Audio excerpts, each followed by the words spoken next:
ఏలూరు జిల్లా పోలవరం నియోజకవర్గం జీలుగుమిల్లి ప్రాథమిక ఆరోగ్య కేంద్రాన్ని ఏలూరు జిల్లా వైద్య అధికారిని డాక్టర్ షర్మిష్ఠా సందర్శించారు.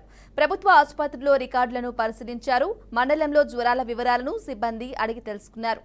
3 PHCల డాక్టర్లు సిబ్బంది అందుబాటులో ఉండాలని ఆదేశించారు. ఏజెన్సీ ప్రాంతం కావడంతో సీజనల్ వ్యాధులు, వైరల్ ఫీవర్స్ ఎక్కువగా నమోదయ్యే కాలం అయినందున PHCని సందర్శించడం జరిగిందని చరిష్మా స్పష్టం చేశారు. డెంగ్యూ కేసులతో ప్రైవేటు ఆసుపత్రులు, ఆర్ఎంపీ, PMP వైద్యులు ప్యాకేజీ పేరుతో వ్యాపారం చేస్తే చర్యలు తప్పవని హెచ్చరించారు. జిల్లా వ్యాప్తంగా డెంగ్యూ 157, మలేరియా 53, చికెన్ గున్యా 10 కేసులు నమోదు అయినట్లు తెలిపారు.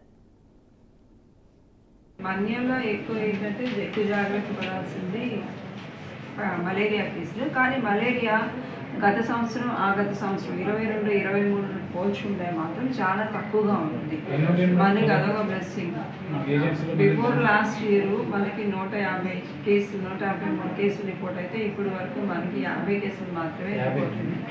అది మనకి అక్కడ యాక్టివిటీస్ కానీ లేకపోతే వాతావరణంలో మార్పులు కానివ్వండి, ఇవి వైరల్ ఫీవర్స్ ఎక్కువ ఉన్నాయి. వైరల్ ఫీవర్స్ అయితే మాత్రం విపరీతంగా ఉన్నాయి. వాటర్ పొల్యూషన్ తోటి వచ్చే వాటర్ దానికి వచ్చే టైఫాయిడ్ కేసులు కూడా మనకి రిపోర్ట్ అవుతున్నాయి. ఫీవర్స్తో పాటు దానికి సంబంధించిన టెస్టులు చేసే పరికరాలు కానీ టెస్టులు కానీ అన్నీ మన పబ్లిక్ హెల్త్ ఫెసిలిటీలు, MNH ఫెసిలిటీల వరకు ఉన్నాయి.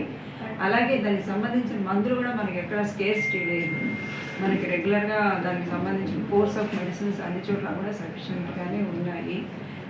డైలీ కాకపోతే ఏంటంటే డెంగ్యూ ఫీవర్ అనేది మనకి ఫీవర్ వచ్చిన ఒక వారానికి కానీ అది బయటపడదు. వచ్చి రాగానే ఏదో ఒక కెప్టమ్ ఇంజెక్షన్లో లేకపోతే హై యాంటీబయాటిక్ పెట్టేసిన తర్వాత దానిలో ఏంటంటే ప్లేట్లెట్లు కౌంట్ కొద్దిగా పడిపోతుంది. ఆ వేడి మందు జనరేట్ చేస్తుంది.